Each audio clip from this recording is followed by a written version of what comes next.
Hey everyone, welcome back to the channel and welcome back to my clerkship series where I talk all about the rotations that I go on as a medical student. So admittedly, I'm a little bit behind on making these videos because this video, although it's about my psychiatry rotation, I actually just finished my gyne-onc rotation like 2 days ago. And so my plan is to basically film that video right after this and then I'll upload them kind of like, back to back almost, maybe like with like a 2-day gap, and then we'll be back on track. And tomorrow I'm actually starting my next psych rotation. So I think what I'll do for that video, rather than doing another one like this, is I'll actually try vlogging. I know you guys have been asking for vlogs, so I think this will be a good chance because, now that I've done psychiatry once and now I'm doing it again, I think I'm more comfortable with my schedule and everything. And so I think it'll be a good chance to try out vlogging. But before I tell you guys all about my psych rotation, I do want to tell you about the sponsor of this video, Shortform. So Shortform is the world's best guide to nonfiction books. It's basically like superpower book summaries that are just like extremely detailed, include all the key ideas, they have interactive exercises. I was actually really excited when Shortform reached out to me because I'm a pretty big fan of Ali Abdaal and he talks about Shortform a lot because, he talks about books a lot.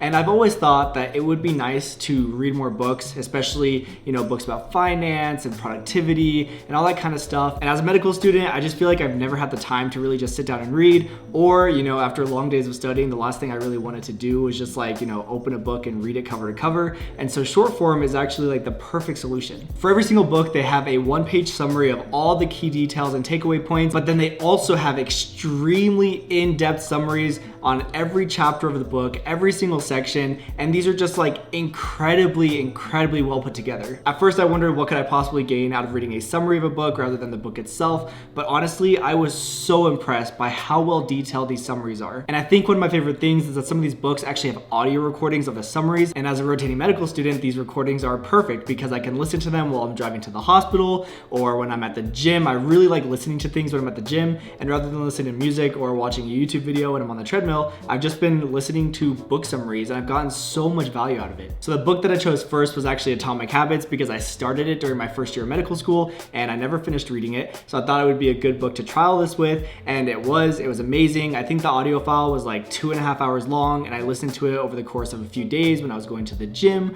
or I was driving to clinic, and I got so much value from it. And now I'm about halfway through Never Split the Difference by Chris Voss, which is an amazing book on negotiation strategies. And even though this book is on negotiation strategies in general, I've already gotten so much value from it in terms of how I can apply these things to me being a doctor eventually and having to talk to patients about treatment regimens and wanting to see from their perspective and getting on the same page as them. I just feel like this is going to be so helpful. But what Shortform does really well is that they don't just summarize the book, but they also add their own insights. So in Never Split the Difference, they talk about psychology and cognitive biases that are not necessarily just explained in the book itself, but that they've actually brought to the summary. And then they also refer to other classic negotiation books like Getting to the Yes. So not only do you get the book's ideas, but you also get the insight. And then like I said earlier, they also have exercises for you to think about and answer as you go through the summary. This is what I think sets Shortform apart because it's not just a book summary tool, but it's also an amazing learning tool. Just to be clear, Shortform is not a replacement for reading books, but it's really good for getting the key concepts and ideas from books if you're like me and you're short on time. It's also really good to discover new books that you've heard of or you're curious about, or for books you've already read, you can use Shortform to get a reminder of the key points. If you want to try out Shortform, you guys can get a 5-day free trial as well as 20% off the annual subscription by going to shortform.com/Shaun. For the price of one book a month, you guys are getting access to thousands of guides, which is actually a pretty incredible deal. Anyway, make sure to check them out. Thank you again to Shortform for sponsoring this video. Okay, so let's talk about psychiatry. First and foremost, this was one of my favorite rotations so far. Going into this rotation, I kind of had some idea of what I was going to think about it because I was actually a scribe for a psychiatrist a few years before I started medical school. So luckily I've already had the chance to see psych patients, but this experience was a lot different than that experience was. When I worked in psych before, it was with a lot of patients that were admitted due to medical reasons. And so they were very sick with things like schizophrenia, bipolar, illicit substance use disorders. But the demographic for this rotation was a lot more PTSD, anxiety, alcohol use disorders and other substance use disorders. So it was kind of interesting to get a different kind of setting, even though it is like the same specialty. So getting into the schedule, it was a basic Monday through Friday rotation. I had to show up there every morning by about 8:45, maybe like 10 till 9. And honestly, it was really nice. I got to basically sleep in until like 8 every single day, which was pretty different from the previous rotations. And so I'd get there about 9, and then we did this thing called treatment team, which was probably one of my favorite things about the rotation. Treatment treatment team is basically when all these people from different disciplines in the care team get together and they literally go through every single patient that is currently admitted in the ward and they talk about them. So you have the psychiatrist, which include the attendings and the residents, and then you have social workers, you've got nurses, they had a clinical psychologist, and they had a couple other people from different, disciplines that were there to be a part of the treatment team. I thought this was amazing because literally everyone there was all on the same page about each one of the patients, which was very different from my psych experience prior to medical school when I was a scribe, because that one was more of a consultation psychiatry service where basically the psychiatrist would get paged about a patient to get, a consult on, and then they would just go and see the patient at some point during their day in the hospital by themselves. It wasn't like they were going with like the social worker, they weren't going with like other staff members, it was kind of just by themselves.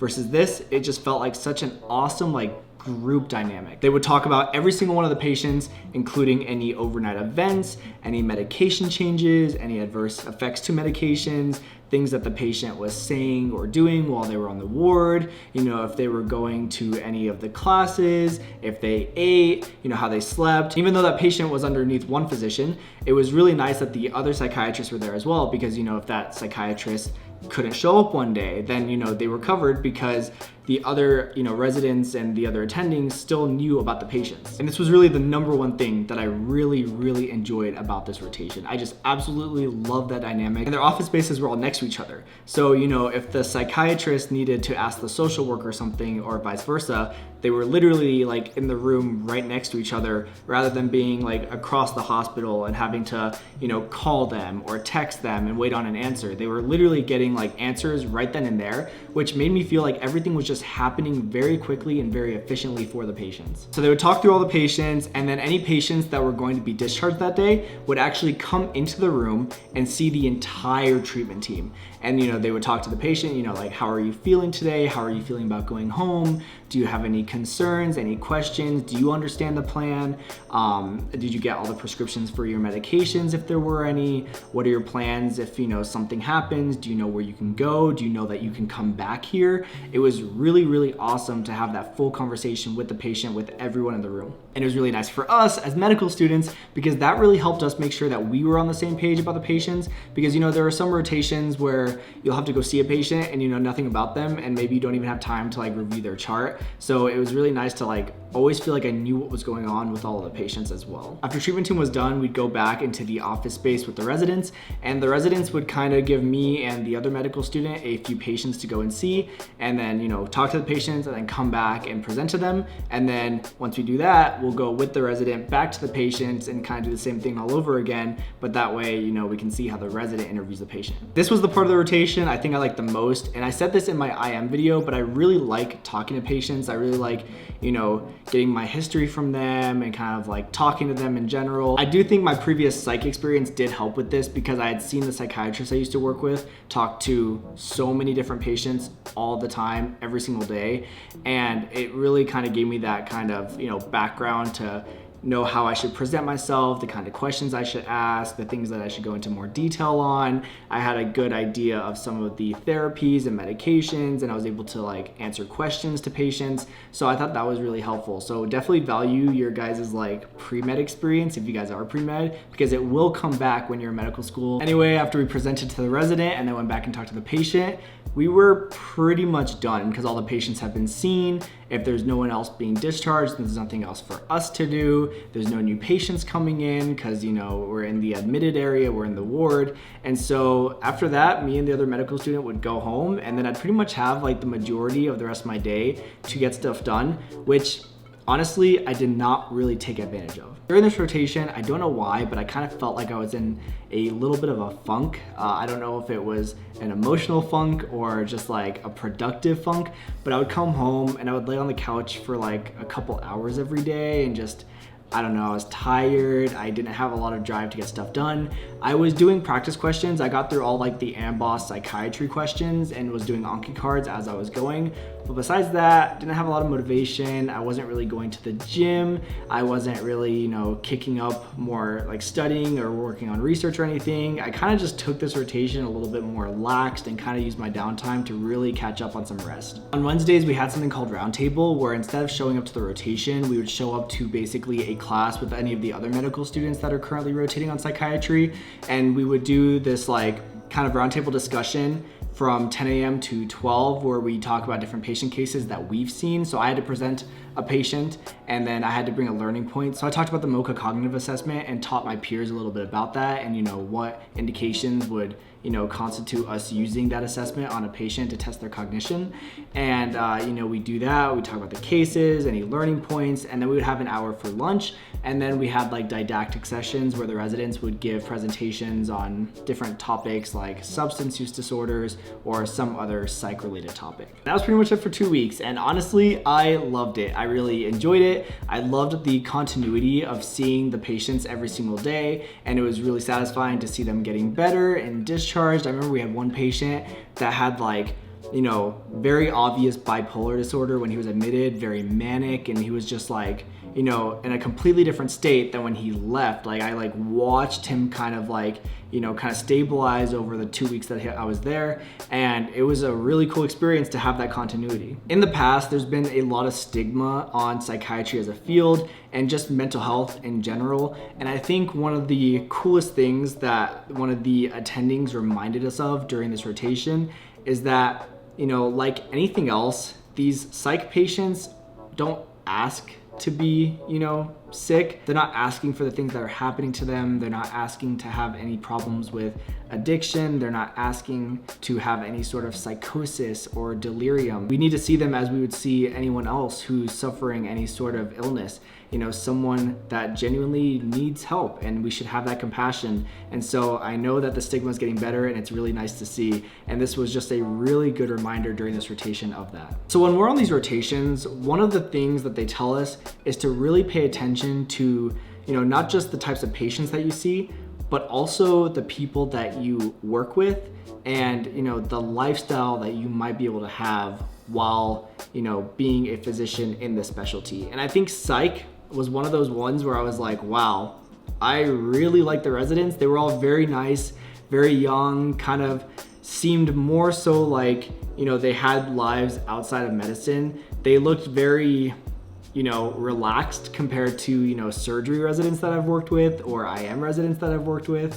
They were very just chill, very nice. They had a lot of time. You know, they always had lunch every day. They had time for that. They always had time for breakfast and dinner.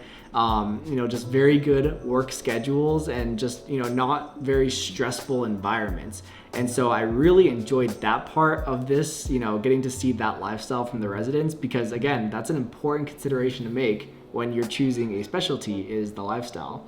And I also really like the attendings. And so I could really see myself kind of being in that area just based on that, not even necessarily like, you know, the type of pathologies and the type of medicine I'm practicing, you know, as a psychiatrist, but simply the lifestyle. It really is an important consideration to make. Overall, I got pretty decent evals from the residents and attendings from this physician, which was really, really nice.